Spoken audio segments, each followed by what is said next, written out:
Well, actually, by growing up in Carbondale, I knew, that we were kind of separated, northeast side from the west side of Carbondale, and a lot of people never even knew that. That we were a red line, for different things, and I know for certainly because I was redlined to build a home. They would lend me the money, but I had to build it on the west side of town. Uh, so I thought about, and that was in the 70s, Yeah. back in 73, 74. And I thought about it, and I thought about the things that actually I grew up with in Carbondale, and then how my class of 1967 was such a good class that we got along real well.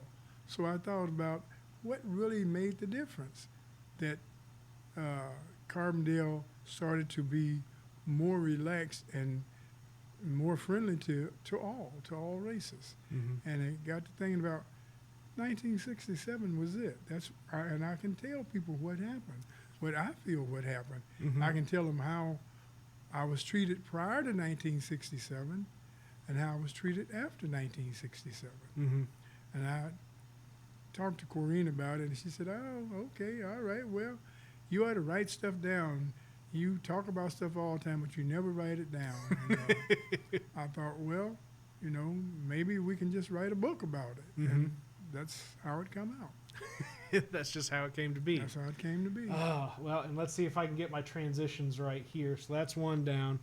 That's two down. And it's going to be about how this comes to be. A return to the podcast after a little bit of a hiatus for episode 97 of the WTF Carbondale podcast, where we talked to interesting people about their interesting lives, and we tie it all back to this little old place we call home, Carbondale, Illinois. And my guest here and now, a man who, if somebody needs an introduction to you, they need an introduction to Carbondale as a whole. And I think that's what we serve to suit here. But Milton McDaniel, thank you for taking the time to chat with me.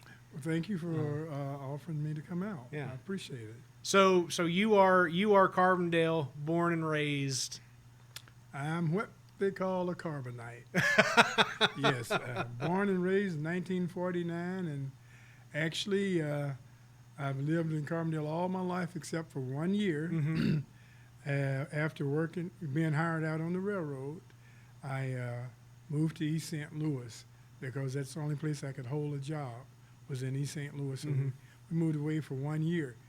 And actually during that first year that I moved away from there, I was actually recruited to come back to Carbondale Mm-hmm. by two young men to break into the construction trade. Mm-hmm. And I took them up on the offer, and I did. So in 1968, after my first child was born, I came back to Carbondale. Oh, and it's just that kind of place that you can try and get away from, but it's always going to pull you right back. It's a place I call home. Yes.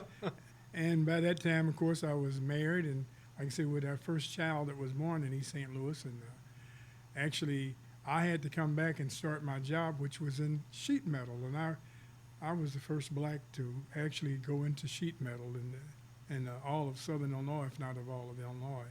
Wow. And was asked to do that to get into the construction trade, so people of color more could get into that.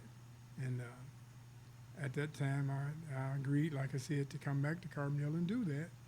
And after the baby was born, my wife joined me back in Carbondale, and we've been here ever since. Now, where did you and Kareem meet originally? Do you know? Is that still a story that you have in the hopper that she'll correct you on if you need it at any point in time? Actually, we met at where the big clock is on campus. Uh-huh. Is that Pullman Hall? Pulliam? Pulliam? I think so. I'm not Pulliam? 100% Okay, sure. But. Actually, that's where we actually met at, was there. And then she had two sisters that was in school up here, and our first date was because I had a couple of vehicles, and my friend wanted me to double date with him, and instead of double dating, I said, take one of my cars. And he said, no, I need you to go along because she has a sister. and she don't want to go without her sister. So I said, okay. And that was our first date, was that way. Oh, that's a wonderful story. Well, yes. I mean, I guess I've been threatening to get back at him for introducing me, but it's been 54 years, so I guess it worked out. Who?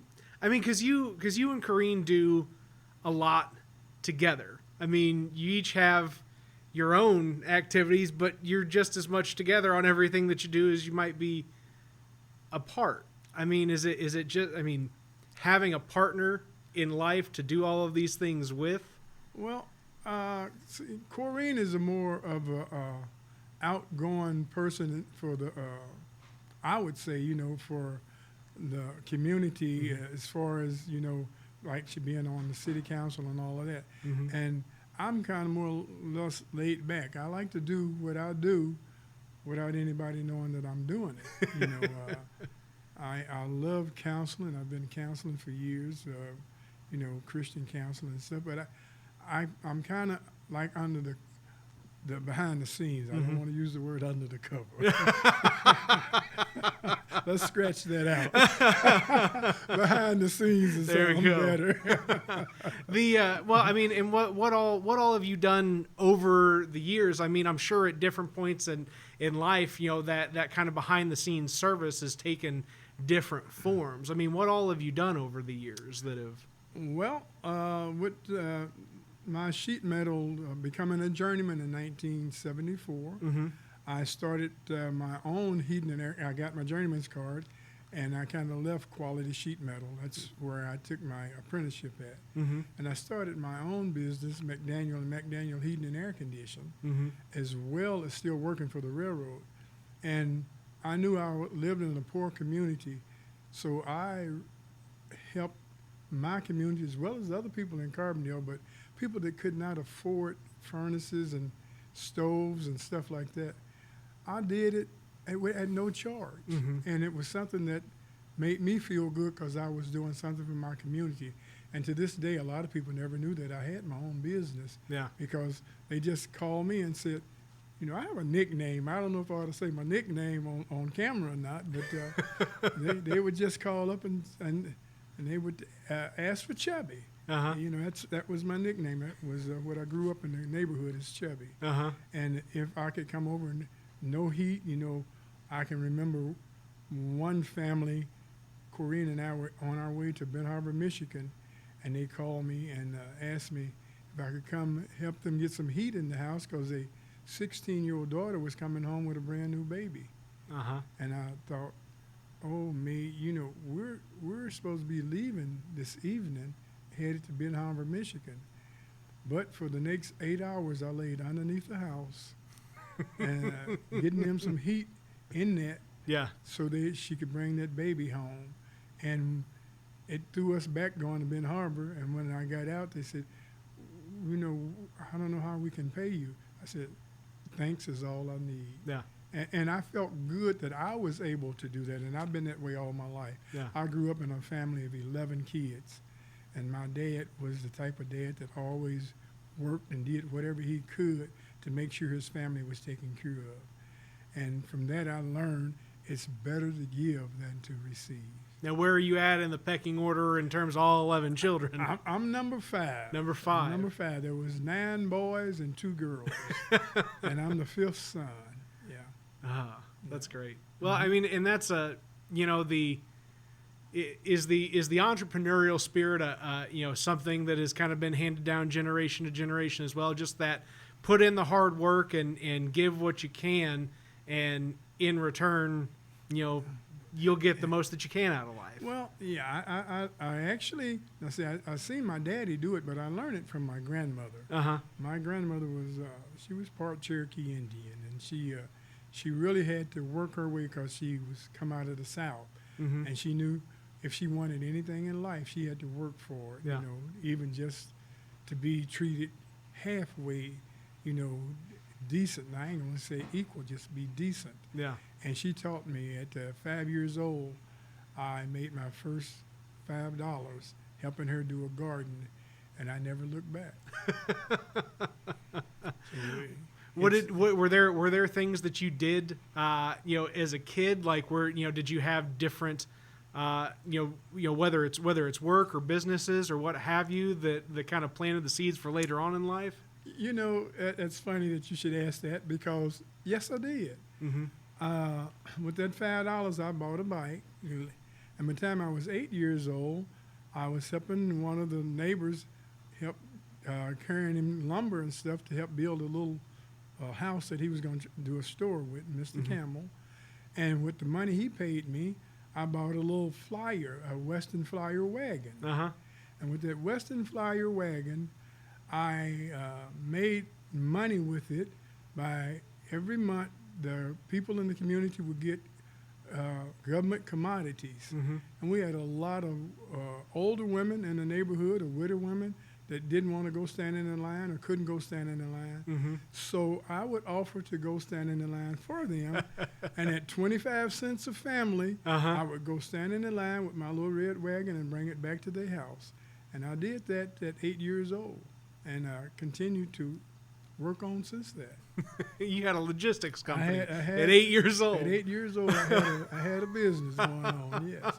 And the people in the neighborhood was quite pleased, that I was able to do that for them. And I was happy. Not only was I making money, but I was doing something for the people in which, like I say, in our neighborhood, we was all a tight neighborhood, a very loving neighborhood. And I was able to give back to the older people that had, kept an eye on me. Yeah. What was it like growing up in and having that sense of community, just living in the space that you were, not like it is today. We just don't have the same kind of neighborly lifestyle throughout the country, right? There's just not that same kind of everybody knows everybody, everybody's kind of taking care of everybody type of feeling. Well, I like I say, the neighborhood, we were very, very close neighborhood. And since my mom had 11 kids, mm-hmm. There was older ladies or widows in the neighborhood that didn't have anybody. So she would let us, I would stay with one of my neighbors next door and make sure that sometime all her kids was gone. Her last son was in the military. Mm-hmm. And she was a little sickly. So at night, after school, I would go make sure got her coal in, and then I'd stay there with her at nighttime, and then get up in the morning, go back home next door, and get ready to go to school.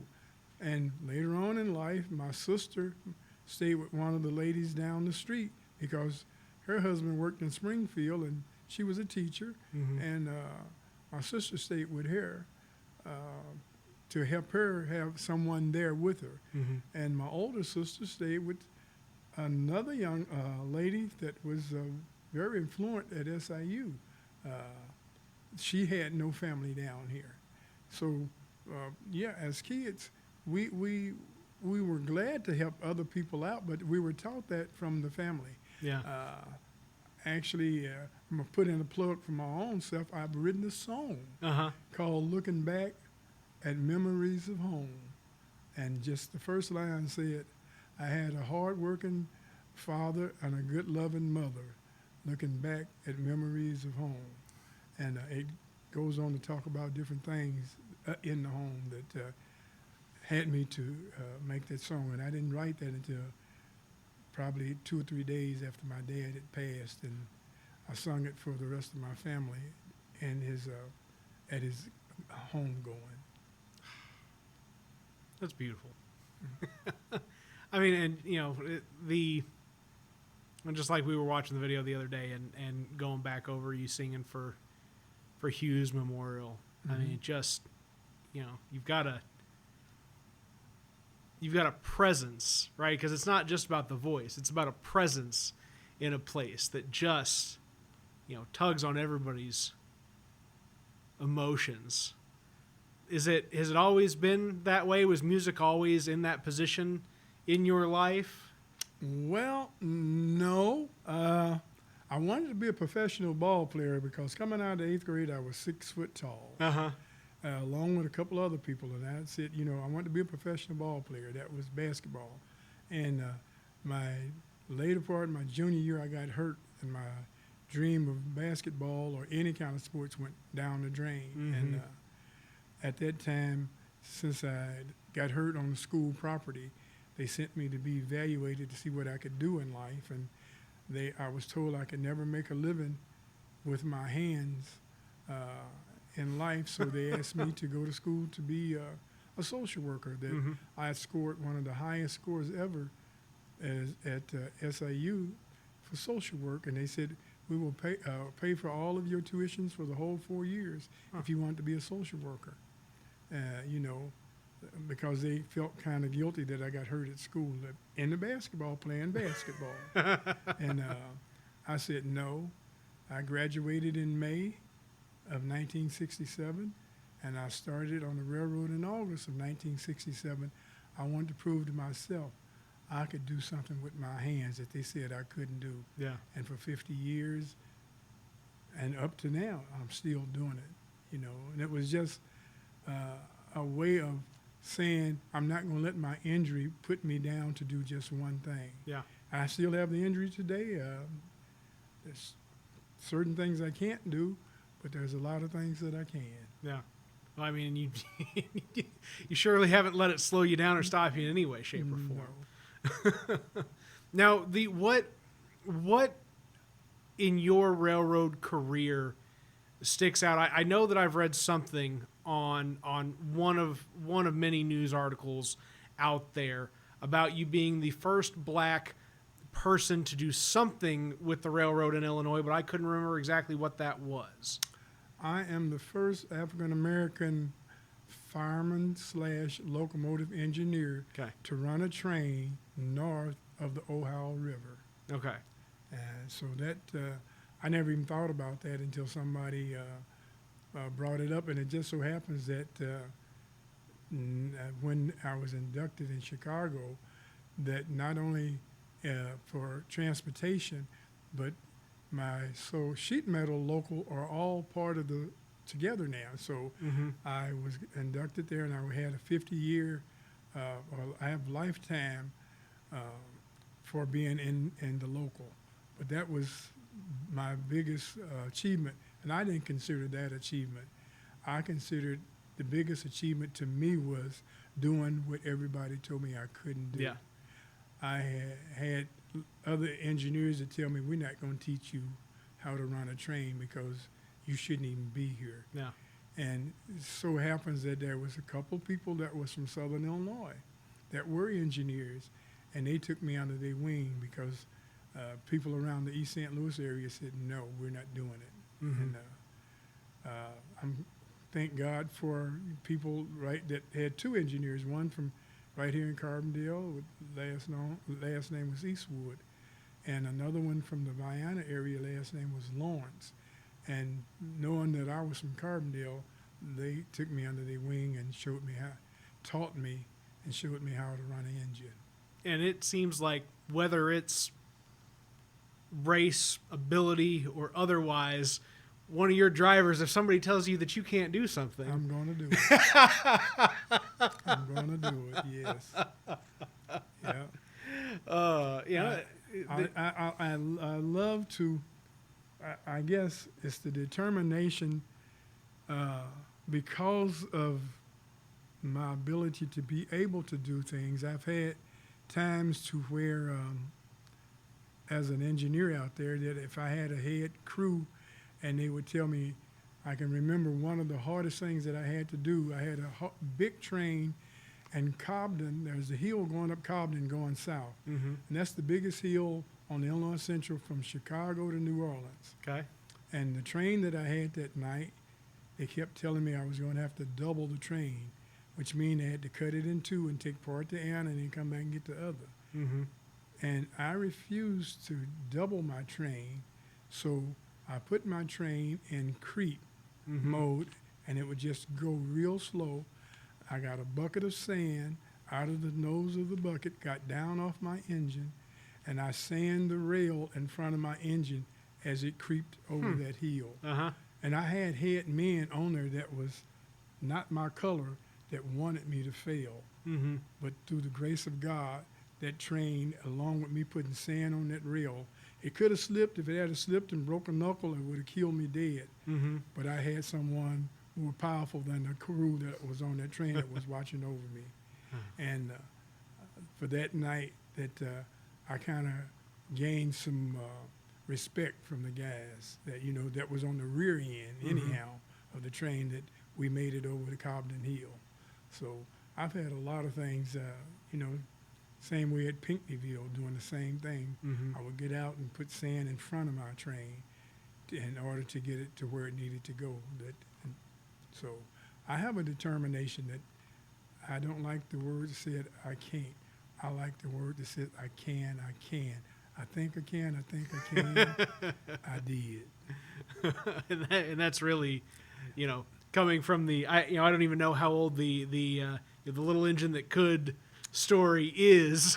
Well, and that's it. That I was asked to write a book of my times and experience on the railroad. Mm-hmm. And I thought about it, and I said, if I did write a book, it would be a little choo-choo train on the front of the cover, and it would say, I think I can, I think I can, and then at the bottom in big letters it says, I did. I made that hill. I made it. So. Oh my gosh, that's and working, you know, machinery now is not. I'm sure is nothing like what it was when you started, you know, bending sheet metal, moving trains, you know, working on furnaces and all that. So what has it been like just getting to observe the development of technology in these fields over time and just working with that with your hands? Oh, you know, I look now with the trains that come through Carbondale, and they have now, you know, they got big trains and they still run huge trains now, but they have engines. You may see an engine in the middle, engine on the rear. You know, they have what they call pushers. And we didn't have that ability to have pushers when I first started out. So now they got pushers, so they don't have to worry about getting out sanding the rails, because all, you know, they just pull back on the throttle and get another notch, because all the engines are synchronized. So you got power front, back, and middle now. And that type of technology, thought, man, I wish I had that back in my day. Right. You know, and sheet metal, I think about probably the first time job that I had in sheet metal. The first place they sent me was to Vienna prison to help build the prison at Vienna down there. And that was probably my first time that I almost lost my life, and I hadn't been on the job very long. I got knocked off a ladder by a crane that was hauling a load, and knocked me off the ladder, and I fell down into the boiler room. But just by a piece of plywood is what I fell on, only kept me from being killed. Wow. And I think now, you know, they got so much technology now, you know, with cranes and stuff like that, that never would have happened. Yeah. You know, so I look at it, and back then we did sheet metal, we bent it with a brake, and now they push a button. Yeah. They push a button now, and out comes you know, a drive or whatever, or it bends the metal form, and we had to do all of that by hand. Yeah. So, yeah. Yeah. So I just the craftsmanship that goes into something like that. Yeah. I mean, that really is all hands. It took you. We had to have 4 years of apprenticeship, and that 4 years of apprenticeship, if you didn't know what you were doing, you did not get your certificate to be a journeyman. Yeah. So, yeah, you really had to buckle down. We didn't have the buttons to push. You had to have it all in your mind. And actually, I had to go to West Frankfort back in '68 to go to school. So a little black boy going to West Frankfort to night school over there, it was a little different. So I thank God there was another young black man that was hired about within a year after I did, and so we went back and forth to West Frankfort together. Yeah. Yeah. I mean, were there times where, you know, I mean, just flat out that it was dangerous to pursue education or a line of work or something else like that, just by virtue of being a black man in Southern Illinois, in certain parts of Southern Illinois? Or by that point, were things in a position where it was safer to exist in some of these places? It was starting to get better. You Okay. know, time the 70s came, it had started to get a little better. I remember helping to build the bank in Anna, the Bank of Anna, right on the corner there. And every morning going to Anna, I would get that funny look like, you know, I'd have my little toolbox going in to work, and everybody treated me kind of with a, you know, shrugged shoulder. I mean, they never did anything to me. They never called me out of my name or anything, but they treated me different from the rest of my workers I was with. And I was just telling somebody the other day, it was kind of funny. I said, time we got the bank, and we got our stuff built in and everything, we forgot to put in a hole in the vault for ventilation. So if somebody robbed them and they got put in the vault, they had no way to pass some food or get air into the vault, and they would all perish. And so they called my boss at Quality Sheet Metal and said, we need to get ventilation put in here. And I was sent back to cut a hole in 12 inches of concrete to get a ventilation. And I will say, I went to the ear doctor about 3 or 4 times after that. But I gained a lot of friends after I got them a vent cut into their vault where if they were to get, you know, caught. So every morning I come in with my jackhammer and everything. I was welcome, you know, because I was coming to make a vent into the vault for them. So, you know, so I guess a lot of times you do things and you gain, you know, gain faith in the worker, you know. So, but it's been an experience. Sheet metal was probably just as bad as discrimination, if not worse, because of the places that I worked in. Like I said, Vienna was #1, Chester, and places like that. So, you know, it was not always, you know, sugar and spice. But once again, I had determination to get my journeyman's card. And it was kind of funny. Once I got my journeyman's card, I bought a brand new car, went up to East St. Louis, parked it in front of the local union, and accepted my journeyman's card, parked it where everybody had to go buy my brand new car, and they wondered, and it was a special made car. I had it special made. Whose car was that? And then nobody knew. So after I got my journeyman's card, I said, everybody wanted to know whose car it was. It's my car. And they said, your car? I said, yeah, it's my car. And I said, and by the way, I got my journeyman's card now.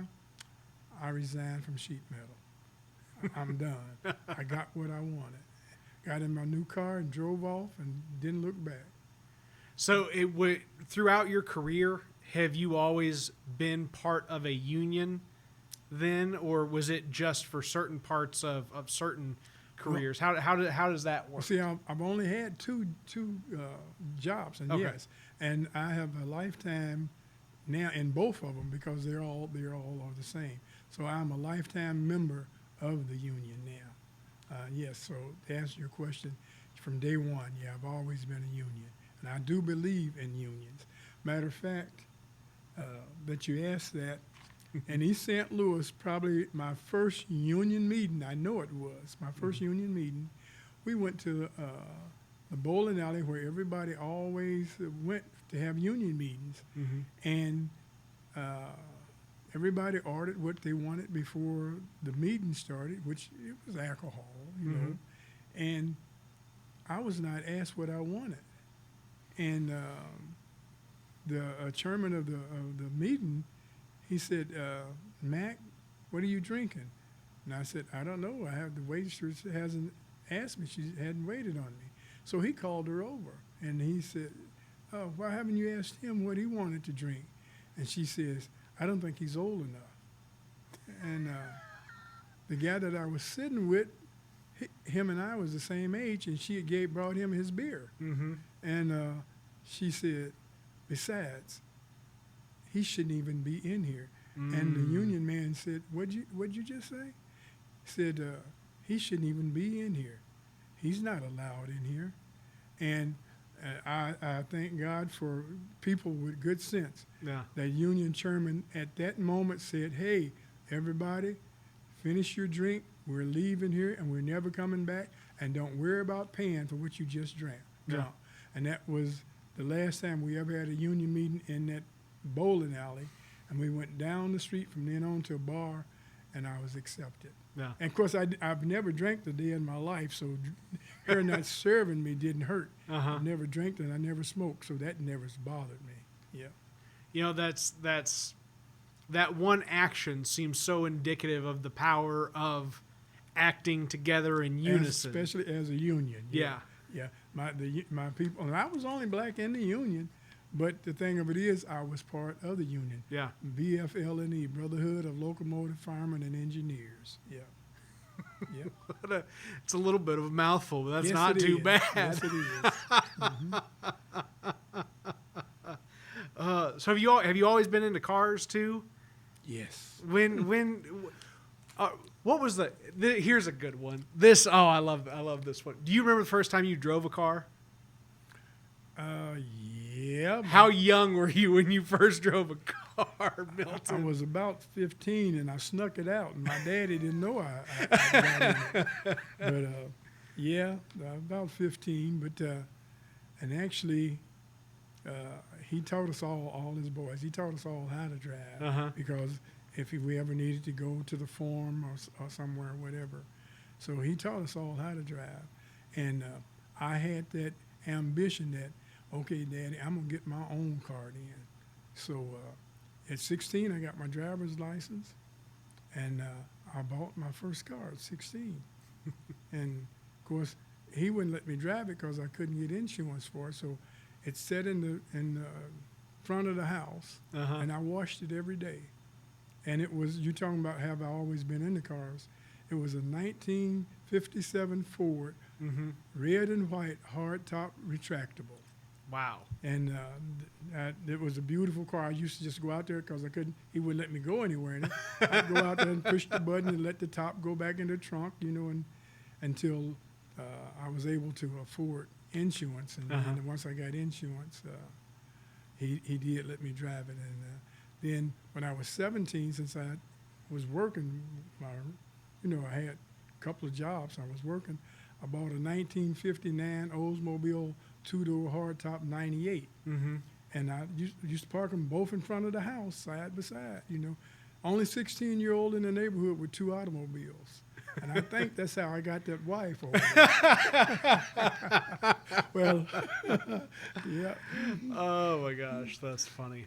That's funny. Now, do you work on cars too? Is that, or you just kind of like them and own them, and then somebody else can mess with them? Yeah, I know nothing about working on them.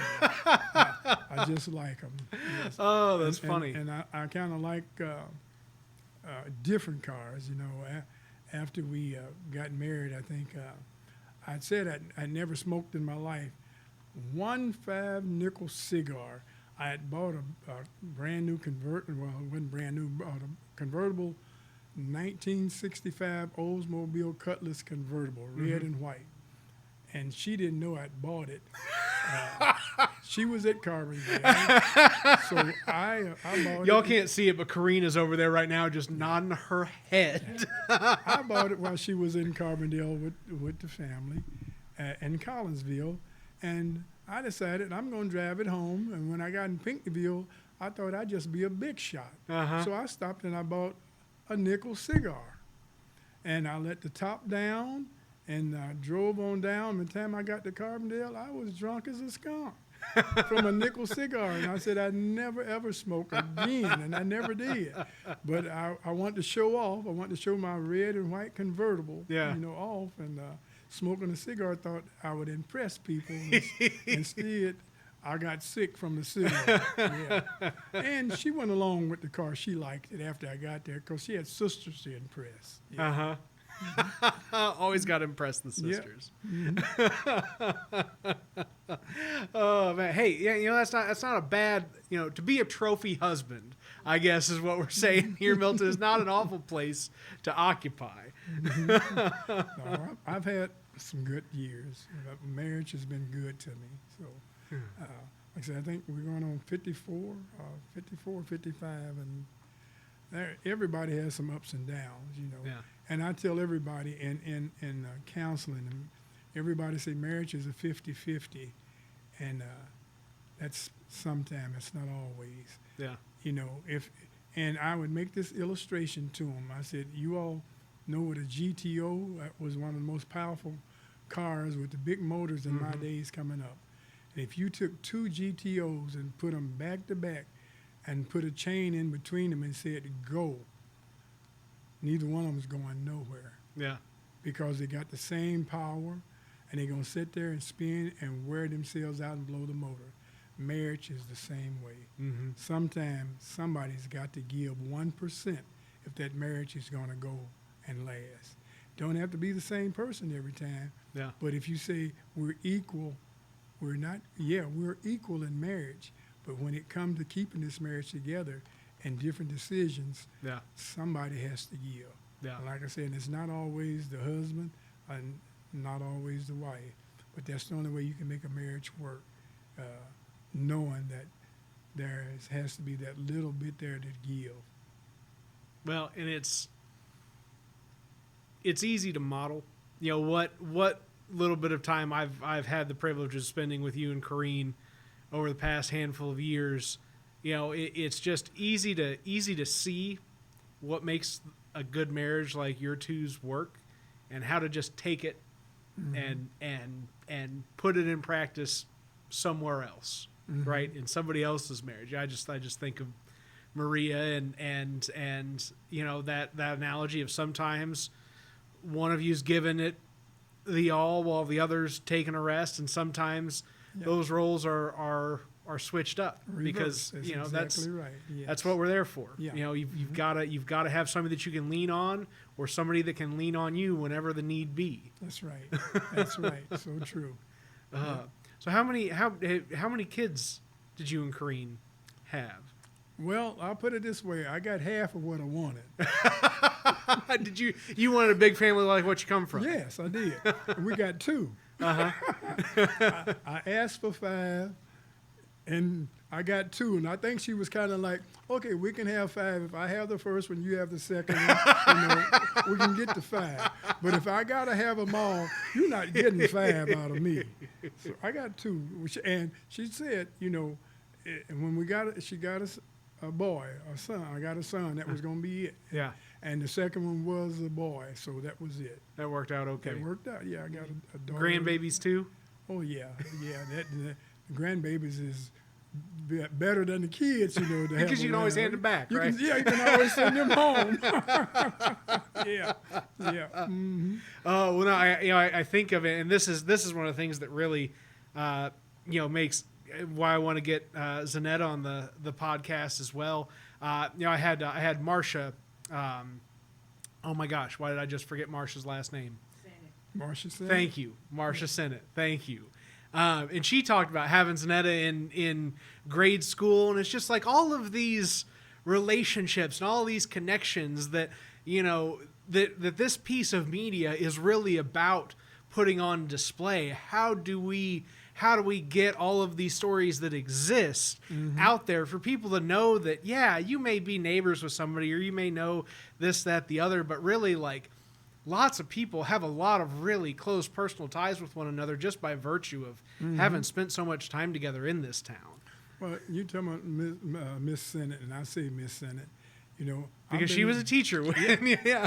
Well, I mean, but I've known her, but, you know, I've been Santa Claus. Hope no kids are watching. Yeah. No. This is. Yeah, we're mostly older folks. For the last 24 years, I kept saying I was going to retire, and Miss Sennett, every time she got a chance, she would take a picture on Santa Claus' lap, and she says, "See, I always want to ask Santa Claus, what am I getting for Christmas?" And you know, I thought, you know, if your husband keeps saying you sitting on my lap all the time, what you may get for Christmas is a Switch. And she just laughed, you know. But Miss Sennett is a good lady, a very good friend. Yeah. Mm-hmm. Now, when did you start? You said 24 years ago. What was the first impetus for you to be Santa Claus? What? Oh, I was persuaded by somebody that's been with me for years. Miss McDaniel belonged to one of the Rotary clubs Is that correct? The Breakfast Rotary, Breakfast Rotary Club. Very good. And they asked her about the kids in the neighborhood, for Christmas, and would she be willing, if the Rotary bought the toys, go out and shop for them? Uh-huh. And she agreed, and she asked me at that time if I go with her and help shop for kids. I said, yeah. Well, then she said, but we need a Santa Claus to give them out.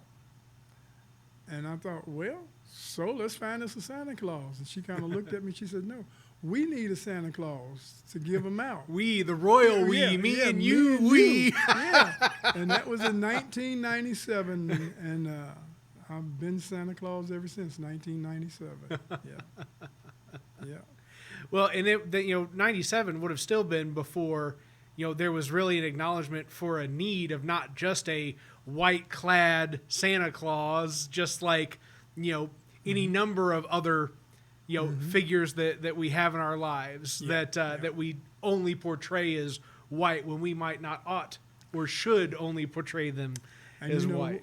The good thing about it, through the 24 years, I probably had maybe 3 people to question my ability to be Santa Claus, being the color I was. Mm-hmm. And one of the kids might have said something, but it was the other 2 was the parents. Yeah. The kids they just hop on Santa's lap and that's it. You know, they don't see no color. They see a red suit and a white beard and a bag full of toys. And a bag, looking at the bag down there. So okay, son, that's enough talking now. Give me my bag. Yeah. And that's probably three times over the whole 24 years, which makes it so great. Well, I'm sure on the other side of it, there were some kids that definitely did see it that said, Yeah. you know what? Yeah. No, it's not just white Santa Claus out there, and the importance of that to some of those kids. Ah, that's great. That's great. The African American Museum. When did you all start that? Because it was you and Kareem that founded it. Is that correct? I'm gonna correct you. Very good. Please do. It was Corrine and me. There you go. 1997 again. Oh, okay. So that all right. So that was 1997 as well. Again. Yes. Yeah. It was. I shouldn't probably say it on camera, but it was Corrine's dream and her mind, and her thoughts and my money.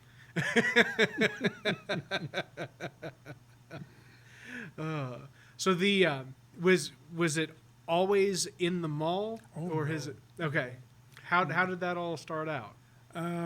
We were asked by different classes, and like I say, Kareem at that time, she was already involved with Rotary clubs and out into the public, and we were asked to come to different locations, to show off black artifacts and stuff. So we started traveling, and Kareem was a quilt maker.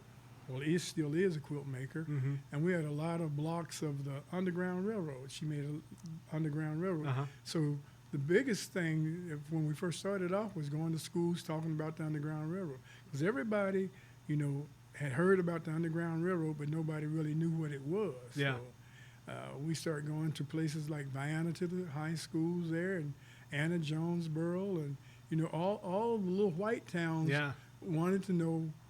Of course, I didn't go in Santa. We just went, as a married couple through the African American Museum, and we would teach them about Black history, what Black history was about, and how the migration, of the Negro that came up from the South, and stuff like that. And we had different artifacts to show them, and that's how we started going around, and we kept everything at our house, under the bed, as she says, and and she steady made quilt blocks, and through the Methodist Church, we went as far as Shelbyville, Illinois. Wow.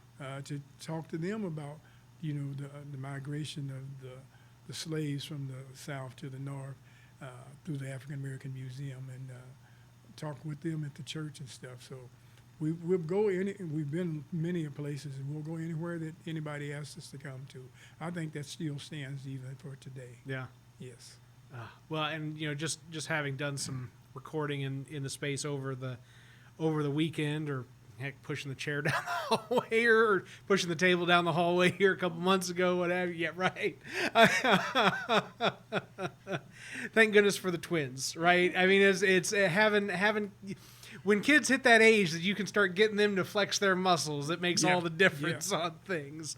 That's something that perspective, folks that may not be parents yet don't understand the values. Yeah, maybe there's a age range from 0 to 8 where you got to do a lot of cleaning up and some butt powdering and some snotty nose wiping, but once they get to a certain age, they become pretty useful. Yeah.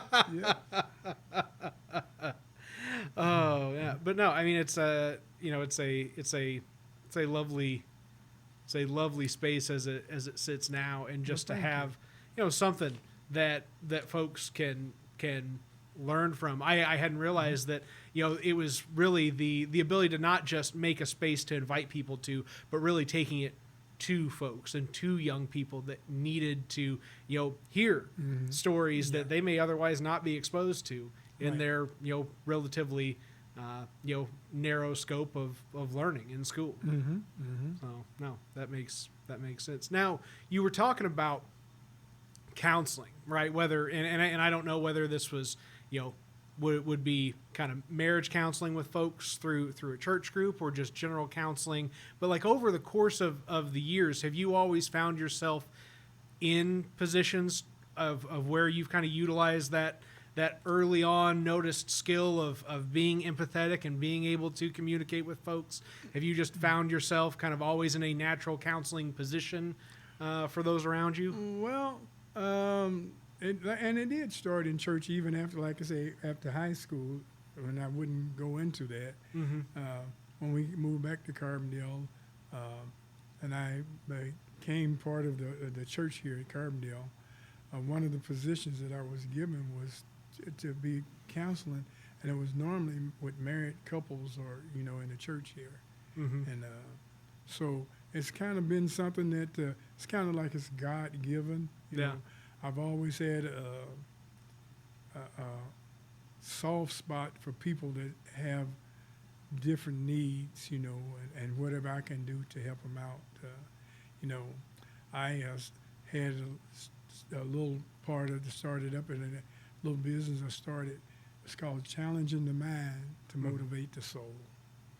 And I always thought if I could challenge your mind enough to know right from wrong, and what you can do in life, I'll motivate you enough for you to go out to do that. Yeah. And we've been foster parents, and we got children that came to us that was, had terrible experience in the rear, and that part of us, that both of us had to do a lot of counseling there in order to make those kids feel like they were in a safe home. Yeah. Yeah.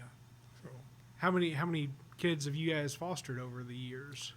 Quite a few. Yeah. Because that started back in the 90s as well, didn't it? Yeah, I think that.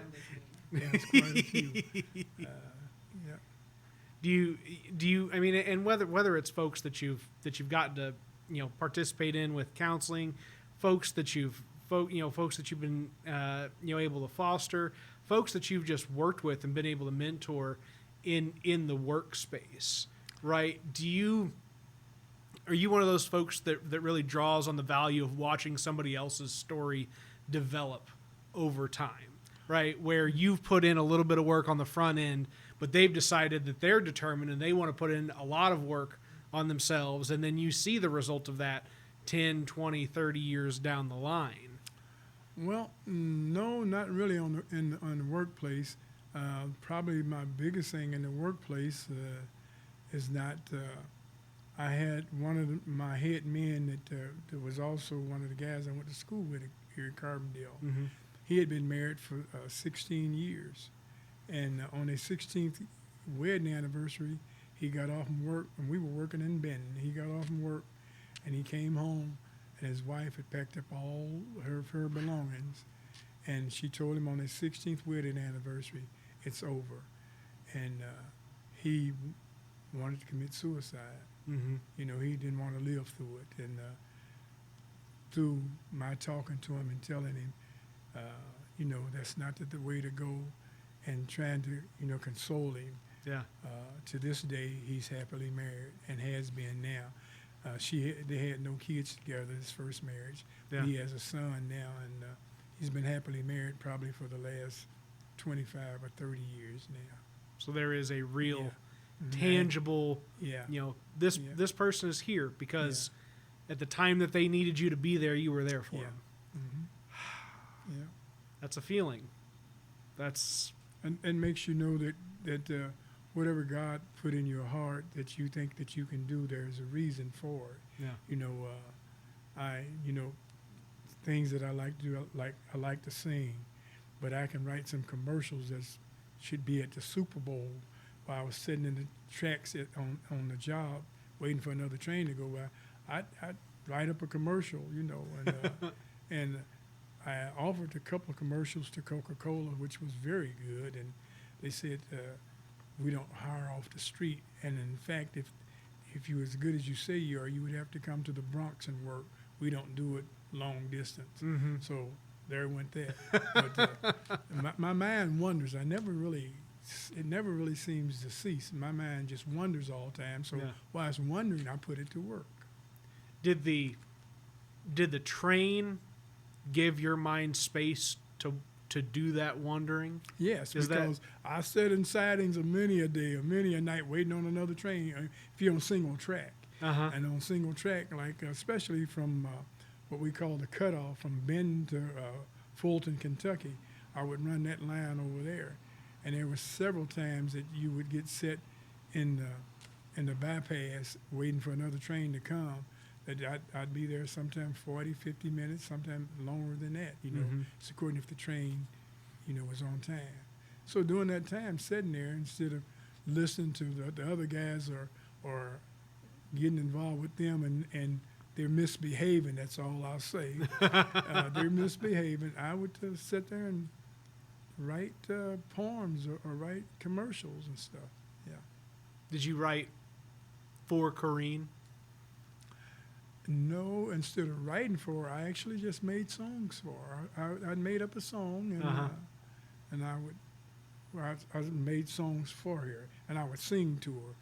So as far as putting it on pen, no, I've never done Yeah, I forgot, because you told me that. You told me that everything that you do is just It's in my head. is in your head. Yeah. What does that ever present challenges working to, because and I will say this as a person who is not musically inclined in the least bit whatsoever, right? That to have two separate things, the music, the actual instrumental, this is what you hear in your head and this is what you want folks to actually play with a guitar or a woodwind instrument or a drum or what have you. Mm-hmm. And then there's the other side of it, which is just the actual lyrics themselves.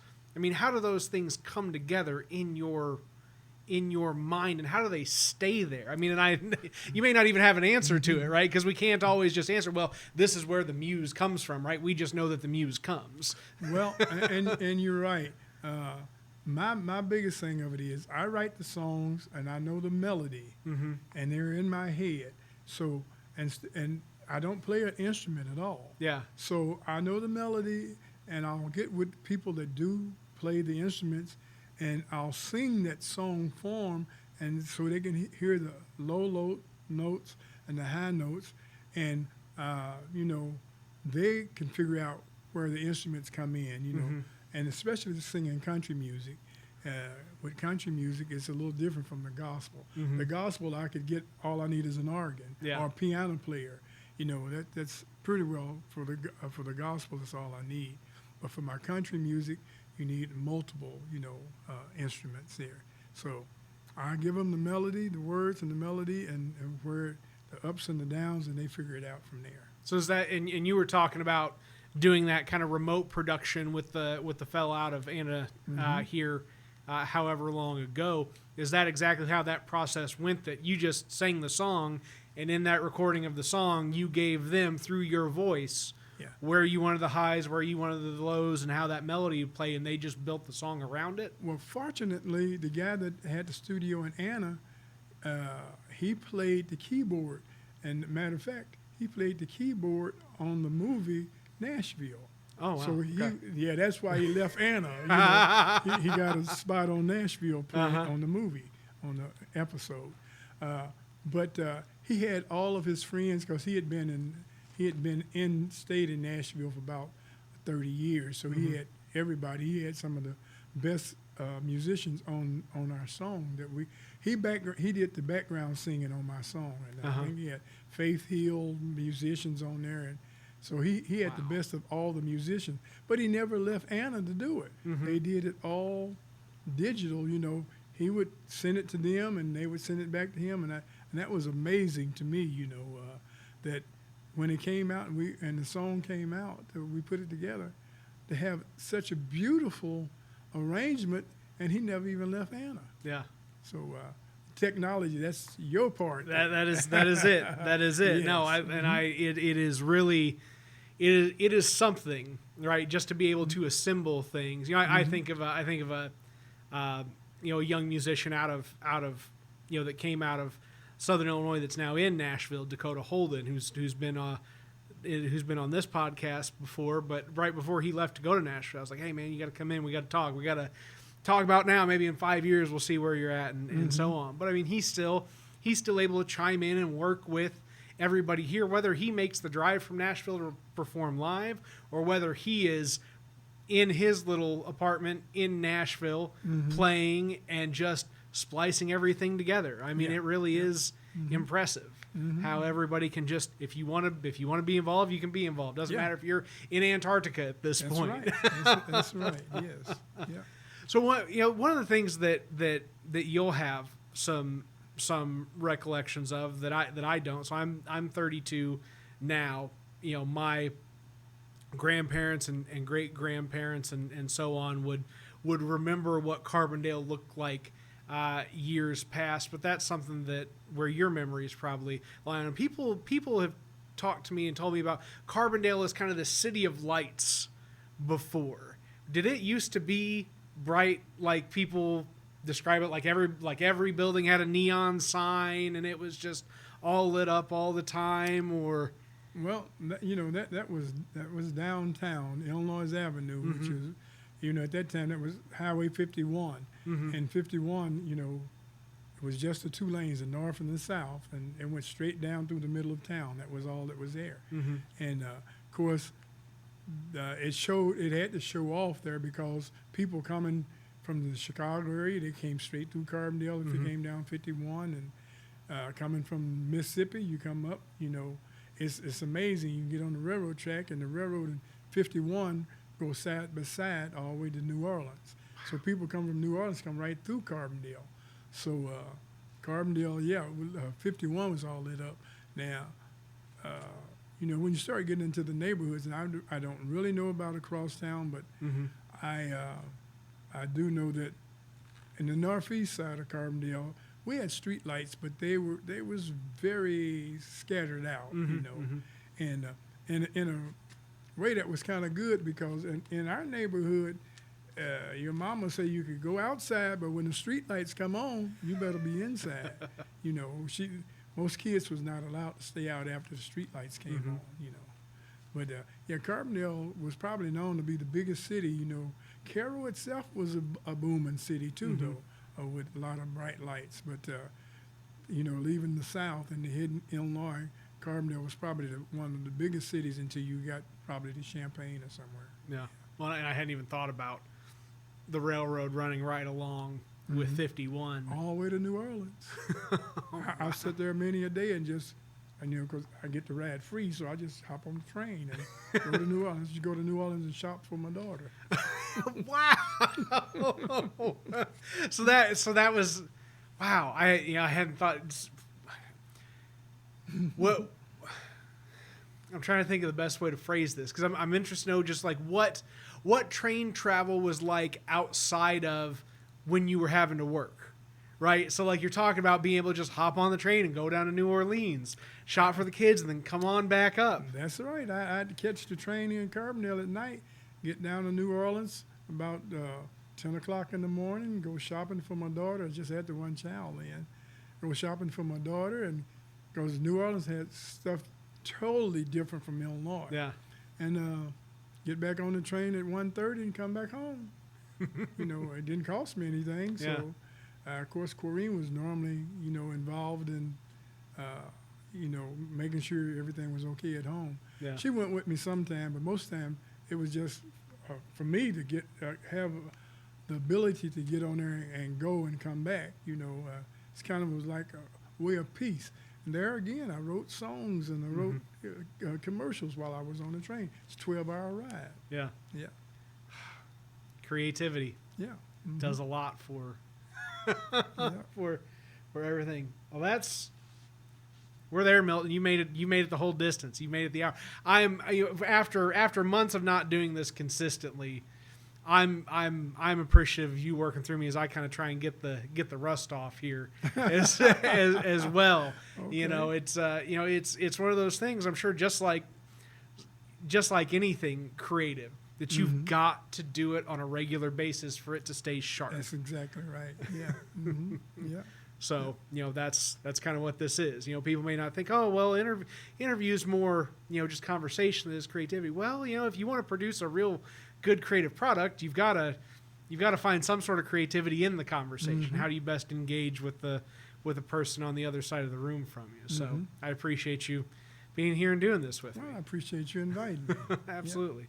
Absolutely. Let me see as I make my transition off here for episode 97 of the WTF Carbondale podcast. As we get back into the swing of things, new studio in place here, where I hope we'll be able to produce a number of these podcasts moving forward and just get back into the regular swing of things. So stay tuned, folks, and have a good one, whatever that one may be.